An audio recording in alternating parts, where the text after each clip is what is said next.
I'm going to give you another example here of what a short sale situation looks like. This is very, very common.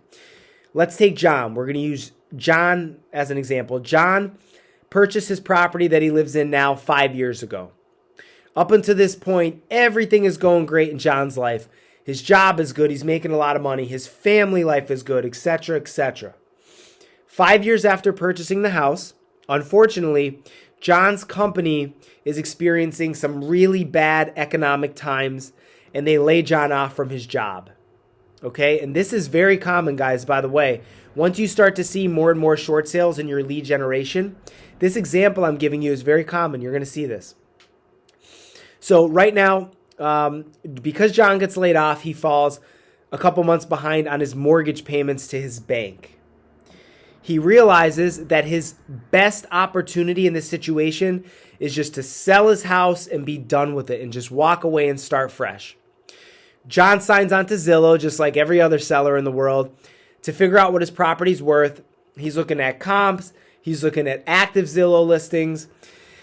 After a couple hours of research, John realizes that his property is actually worth less than his mortgage to the bank, than what he owes the bank. So he is underwater on his mortgage, meaning he has negative equity.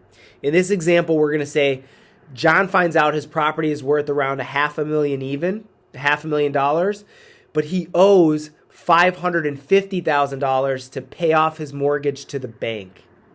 Again, property's worth $500,000, John owes $550,000. So the only way for him to sell traditionally is to sell it for the $500,000 and then to write a check to the bank for $50,000 to make that loan whole. He just doesn't have that kind of money. He's not that liquid right now.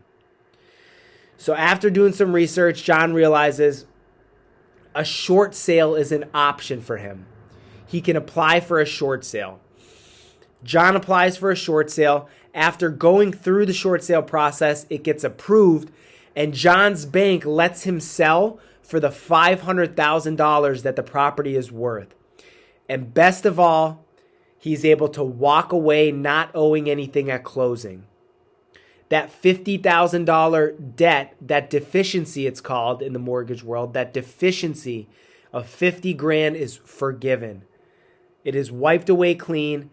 He could move on with his life, sell the property, and it does not get recorded as a foreclosure on his record. That is an example, that is an in-depth example of a short sale situation that you're going to run across.